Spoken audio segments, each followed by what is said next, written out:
Salut, c'est Trado. Alors, avant de commencer, je voudrais vous inviter officiellement à un événement webinaire qui aura lieu ce mardi. Et si vous avez toujours maudit ou si vous avez craint ces fameuses mèches nocturnes qui peuvent vous faire sortir du marché quand vous tradez avec des CFD par exemple, eh bien sachez qu'il existe maintenant la parade par rapport à ces mèches assassines qui interviennent alors même que vous êtes en train de vous reposer dans votre lit. Il s'agit des Turbo 24. Les Turbo 24 en deux mots, ça permet de ne pas vous faire sortir. Ça cote 24 heures sur 24, c'est listé, donc ce ne sont pas des produits maison, les brokers ne font pas ce qu'ils veulent avec, c'est listé comme une action. Et si vous êtes sorti par une mèche assassine alors même que les marchés étaient fermés, ça compte pour du beurre. Vous devez impérativement savoir ce qu'il en est, de quoi il en retourne, et ça sera l'objectif du webinaire de mardi où moi-même, Candide, novice en la matière, je poserai des questions à Christophe, spécialiste IG en la matière. C'est une spécificité IG, hein, et on va voir comment on peut organiser des plans de trade avec des stop-loss, un objectif, tout ça en utilisant les Turbo 24, produits listés, j'insiste, hein, c'est-à-dire cotés, et qui permet de dormir sereinement sans avoir peur de ce qui se passera pendant on a les yeux fermés. C'est mardi, évidemment, lien sous la vidéo dès que possible. Et oui, 1,46% de baisse pour le CAC 40. Qu'est-ce que cela fait du bien? Non, je ne suis pas cynique, mais il est vrai que cela fait tellement de temps que l'on attend cette baisse que on va dire qu'elle est bienvenue. On ne pouvait plus rentrer sur un tel marché sans s'exposer à cette fameuse correction qui peut-être débute ce vendredi. Et là, d'un coup, on s'est rapproché significativement de la zone de support dont je ne sais même pas si on ira la chercher, mais que nous sommes nombreux haussiers à vouloir éventuellement saisir pour repartir dans le sens du nord. Avec, bien sûr, c'est pas un conseil, mais bon, il est évident que tout le monde, avec un petit peu d'expérience, cherche un point d'entrée sur cette zone. Il demeure que les nouvelles ont été plutôt mal accueilli par le public puisque c'est un des membres de la Fed, un Bullard, qui est pourtant un des plus, on va dire, accommodants, colombes, laxistes diront certains, qui a jeté un froid puisque même s'il ne fait pas partie des membres votants de la Fed, il a annoncé qu'il envisageait que les premières hausses de taux d'intérêt se fassent même avant 2023. Je vous rappelle que le trouble a été jeté dès jeudi, hein, par le rapport de la Fed qui disait, Powell disait que ce serait en 2023 et pas en 2024 qu'il y aurait sans doute les deux premières hausses de taux. Et voilà que Bullard dit, prépare le terrain, il n'y a rien de fortuit qui se fait à ce niveau-là pour une augmentation des taux même avant ça. Et donc forcément, ça a corrigé. Et il est toujours intéressant de mettre des retracements de Fibonacci, vous le savez bien. Si on regarde ce qui s'est passé depuis la dernière impulsion de hausse, on est venu directement susciter un contact avec les 23,6% de Fibonacci, ce qui veut dire que bon, certains ont déjà acheté sur ce niveau, puisqu'une des stratégies, lorsque l'on veut rentrer progressivement à la hausse, c'est d'acheter sur tous les niveaux de Fibonacci. Et voyez bien, hein, on est venu chercher pile poil les 23,6, paf, ça a commencé à monter. À titre personnel, je verrais bien un retour sur les 50% de Fibonacci, même les 61,8%, que ça correspondrait globalement au support journalier. Mais voilà, il risque d'y avoir des freins à la descente dès les 38. Mais peut-être aussi qu'on remontera directement maintenant, hein. De toute façon, on sait très bien qu'il y a tellement de liquidités sur les marchés que on fait feu de tout bois pour charger. Et même si les petits comme nous tentons de rentrer sur des moments assez millimétrés, les gros ont tellement de capitaux qu'ils entrent progressivement dès que ça baisse, hein. Donc il est tout à fait envisageable que la baisse s'arrête dès maintenant, mais le chandelier japonais du jour laisse peu de place à l'ambiguïté. C'est très mauvais puisque non seulement c'est rouge, c'est-à-dire que l'on clôture plus bas que là on a ouvert, mais en plus on termine dans le tiers baissier avec une mèche basse très petite. Autrement dit, il n'y a pas eu de rachat à bon compte, hein. D'ailleurs, quand on regarde les bougies Aiki Nashi, On voit que la bougie n'est plus du tout haussière comme l'ont pu être les précédentes. D'une part, vous voyez bien, hein, il y a une mèche haute et une mèche basse. Mais on le savait hein, que ça commençait à se fragiliser. Hein. Dès la séance de jeudi, on avait vu l'apparition d'une mèche basse. Là, on avait justement dit que c'était pas aussi bien que les précédentes bougies Aiki Nashi sans mèche basse. Et là, elle est rouge, cette bougie. Donc voilà, c'est pas une bougie de baisse forte puisqu'il y a une mèche haute, une mèche basse, mais c'est une bougie plutôt baissière parce qu'elle est rouge tout simplement. Et puis surtout, attention, attention, premier bloc Aiki Nashi rouge.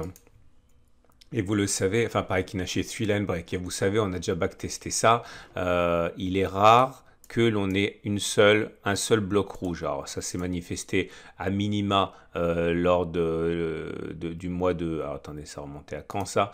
Lors du mois de mai avec deux blocs rouges. Là, on a eu 3 blocs rouges, là, on a eu 6, là, on a eu 3, etc. Bon, bref, même si sur l'occurrence d'avril et les 2 occurrences de mars, ça n'a pas fonctionné, c'est-à-dire qu'il y a eu un seul bloc rouge et puis derrière un bloc vert, c'est pas statistiquement ce qui se passe. Hein. Généralement, quand il y a un bloc rouge, il y a un autre bloc rouge derrière. Bon, on a déjà backtesté ça. J'invite à suivre les autres vidéos que j'ai faites à cet égard. Et donc, on revient sur nos bougies en chandelier japonais et on voit qu'au niveau des éléments techniques, là aussi, hein, il y a un gros changement. Tout d'abord, la moyenne mobile à cette période, vous voyez, elle a été cassée. Ça a été notre support dynamique depuis... attendez, je vais y arriver. Ça a été notre support dynamique depuis que ça a été franchi le 20 mai. Chaque fois qu'on est venu le solliciter, on a rebondi. La magie n'a pas opéré cette fois-ci, puisque comme vous pouvez le voir, on a cassé la M7, donc la tendance immédiate n'est plus haussière. La moyenne mobile à 20 jours, fort heureusement, elle est toujours haussière et on est au-dessus, donc la tendance générale est haussière, de même que la tendance de fond. Mais les bandes de Bollinger déjà commencent à montrer une certaine fatigue parce qu'on était en parallèle haussière, c'est-à-dire avec la Bollinger supérieure qui montait et la Bollinger inférieure qui montait également depuis plusieurs semaines. Là, la Bollinger supérieure descend légèrement, la Bollinger inférieure monte, autrement dit c'est contraction de la volatilité et il n'est pas rare du tout que l'on aille chercher plus bas une fois que ça se produit, en particulier un retour sur la M20. Et ce qui m'intéresse, et là j'en connais qui seront contents, c'est le retour des signaux backtestables sur le CAC 40, en l'occurrence des signaux baissiers à foison, le RSI qui passe en dessous de sa zone de surachat, le stochastique qui croit son signal à la baisse, le CCI qui sort de sa zone de surachat également, et le cycle de Schaff qui également donne un signal baissier en passant en dessous de 75. Et c'est justement ce signal baissier que j'ai décidé de backtester avec vous, à savoir que se passe-t-il lorsque le cycle de Schaff donne un signal baissier. Je vais partager avec vous, puisque bon, on était un petit peu au régime de disette avec les backtests sur le CAC 40. Donc là, puisque j'en ai un et quelque chose me dit que ça ne va pas être le seul dans les prochains jours, que se passe-t-il lorsque on a ce signal? Et vous allez voir, c'est intéressant parce que je vais remonter avec vous tout le processus de mes backtests et vous allez voir comment je travaille. Ok, donc le backtest sera réputé réussi si une fois que l'on a le signal délivré par le cycle de Schaff, on prend la distance entre le moment où on a eu le signal, comme par exemple sur cette bougie-ci. Ok, le signal a été donné sur cette bougie-là. Attendez, le signal a été donné ici. C'est là qu'on est sorti du cycle de Schaff, qu'on a du cycle baissier. Donc, est-ce qu'on va d'abord avoir plus 1,75 pour aller chercher les plus hauts du précédent cycle haussier, ou est-ce qu'on va d'abord faire moins 1,75, ok? Et on va dire que c'est gagné si on va faire d'abord moins 1,75 et c'est perdu si on revient au-delà des précédents sommets avant d'avoir fait un plus bas. Et là, vous voyez, effectivement, c'est un échec puisqu'il fallait impérativement faire d'abord moins 1,80 avant de faire plus 1,80 et là, ça a perdu. Un deuxième échec ici, comme vous pouvez le voir, le signal a été donné sur cette bougie-ci. Est-ce qu'on a d'abord fait plus 2,02 ou moins 2,02? On a d'abord fait plus des 0,2, donc c'est également perdu. Encore un échec. Et ce qui m'intéresse, c'est le premier des pouces verts ici. Là, c'est un succès, puisque comme vous pouvez le constater, On a eu un signal haussier sur cette bougie-ci. Est-ce qu'on a d'abord fait plus 1,05 ou moins 1,05? On a d'abord fait moins 5, ok? Donc c'est un succès, ça correspond au premier pouce vert. Et on va dérouler, ça va aller plus vite. Alors, succès, succès, succès, échec, échec, succès, échec, échec, échec, échec. Encore un échec, un succès, un échec, un deuxième échec, un succès, un échec. Encore un échec, encore un échec, un succès, un échec, un succès, un succès, un échec, un deuxième échec, un succès, et un autre succès. Et ça nous donne donc un résultat décevant puisque avec un ratio gain-risque de 1, on arrive à 13 succès et 17 échecs. Autrement dit, en imaginant qu'on avait parié 100 euros, eh bien on aurait gagné sur 30 échéances, 30 occurrences 1300, on aurait perdu 1700. Ça nous donne un résultat négatif et un profit factor de 0,76, donc c'est pas profitable du tout. Mais bien sûr, vous savez que ça ne suffit pas, il faut aller plus en profondeur. Donc j'ai refait le backtest, mais j'ai regardé ce qui se passe si on essaye de gagner, de prendre 2 fois plus que l'on risque de perdre. Autrement dit, un risk-reward de 2. Donc en fait, tout ce qu'on a besoin de voir, ceux qui sont perdants sont déjà perdants. On a besoin de revoir ce qui se passe sur ceux qui sont gagnants. Et là, vous pouvez le voir, c'est le sens du deuxième pouce au-dessus. Là, ça a fonctionné puisque ce fameux signal qui était là, est-ce qu'on a d'abord fait plus 0,72 ou est-ce qu'on a d'abord fait moins 44 et on a fait d'abord moins 44 et même plus. Donc c'est le sens du deuxième pouce. Donc ça c'est un succès, c'est un succès, c'est un succès, mais là ça devient un échec, vous avez compris, puisqu'on avait fait ratio gain-risque 1, on avait réussi, mais ratio gain-risque 2, on n'a pas réussi. Et ça nous amène, je vais vous passer les détails, mais on arrive maintenant à 9 succès pour 21 échecs, forcément, hein, il y a moins de succès. Donc, si on gagne 2 fois plus quand on a raison que l'on ne perd quand on a tort, ça fait 9 fois 200, 1800 et perdu 21 fois 100, 2100. C'est mieux. On a un profit factor de 0,86, mais ça fait toujours pas positif et c'est toujours pas un profit factor de 1.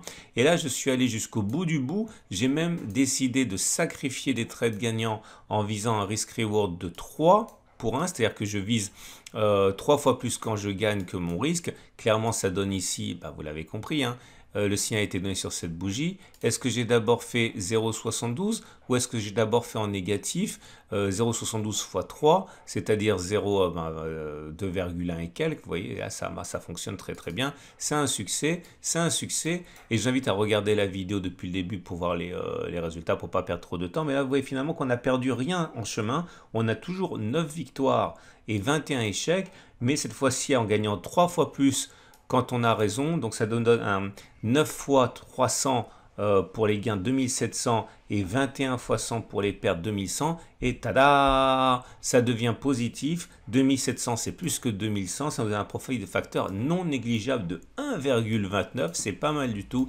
Et voilà comment on transforme une idée de trading perdante en une idée de trading gagnante. Attention, ce n'est pas un conseil. Mon backtest n'est absolument pas valable, hein, puisqu'il a lieu que sur 30 occurrences, mais vous comprenez bien que il y a matière à réflexion. Alors, attention, ça ne veut pas dire que si vous prenez ce trade maintenant, lundi ou vendredi en séance, vous dites voilà, je risque, je mets mon stop loss à 1,87, 1,9 pour faire simple et je vise, on va dire ça à peu près 6, etc., que vous allez, ça casse d'ailleurs avec le support mensuel ici, attention, hein. Bon, bref, ça ne veut pas dire qu'on aura raison, on aura même tort, puisque si on a raison 9 fois sur 30, ça vous donne un taux de réussite qui est quand même assez mauvais, hein, puisque 9 fois sur 30, ça vous donne, mais je ne l'ai pas fait, on va le calculer ensemble, ça donne un potentiel de réussite de 30%, pour un taux d'échec de 70%. Donc vous allez vous planter souvent, mais en tout cas, si vous êtes une machine et si vous tradez comme un robot, c'est quelque chose qui mérite d'être considéré. On passe à l'Ichimoku, et l'Ichimoku nous dit toujours la même chose, à savoir que la tendance de fond donnée par le nuage est haussière, hein, vous voyez bien, le nuage est ascendant.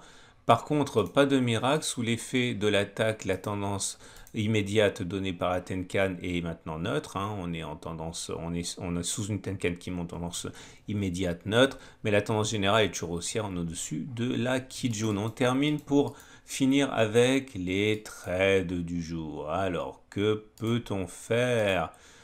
Alors, c'est simple, si vous êtes baissier, bah, vous pouvez tenter ce que j'ai dit, hein, mais en ayant bien gardé à l'esprit que vous risquez plus souvent de vous tromper que de gagner. Mais c'est là justement toute l'arnaque qu'il y a sur les réseaux sociaux par rapport à ceux qui ont des taux de réussite de 30, 40, pardon, de 70, 80, 90%. Je peux vous dire qu'avec un taux de réussite de 90%, généralement, c'est du bidouillage pour avoir des tout petites pertes et des tout petits gains, hein. La plupart des traders professionnels ne travaillent pas avec des taux de réussite de 90%, sauf bien sûr pour certaines techniques très précises comme du scalping, mais ça donne généralement des gains encore une fois très faibles. Et là, bon, en tout cas, si vous êtes disposé à perdre 7 fois sur 10, vous avez la possibilité d'initier un trade vendeur dans le sens que j'ai évoqué plus tard. Maintenant, si vous êtes haussier, bon, ben, je ne vois pas d'autre solution immédiate autre que d'attendre un contact avec le support journalier et d'acheter. Bon, c'est ce que je vais faire à titre personnel, hein. Je ne vais pas prendre le trade baissier parce que vous avez compris que depuis le début de l'année, tous mes trades perdants ont été des trades baissiers, tous mes trades gagnants ont été des trades haussiers, donc je vais pas, voilà, c'est tellement biaisé par les capitaux que je prends pas ce trade-là, même si encore une fois, statistiquement, ça se tient de le prendre. Alors, c'est terminé pour l'analyse. Je vous invite à regarder à la fin de cette vidéo l'analyse technique de moyen terme, l'analyse technique de l'or. C'est très important. Regardez cette analyse technique, il se passe vraiment des choses. En plus, il a bien corrigé, donc il y a des opportunités. Et également, je mets le lien sous la vidéo dès que je l'ai. Ça sera sans doute lundi soir que je pourrai mettre le lien pour assister au webinaire. Alors, l'intérêt d'assister au webinaire en direct, c'est que vous pourrez poser vos propres questions. Ok, sinon si vous pouvez être là, ce qui sera assez légitime parce qu'il y en a qui travaillent à cette heure-ci au mois de juin, mais bon, vous pouvez le regarder en replay, c'est pas un problème. Mais si vous êtes là en direct, vous pourrez poser les questions qui vous intéressent. Je vous dis à demain pour la mise à jour.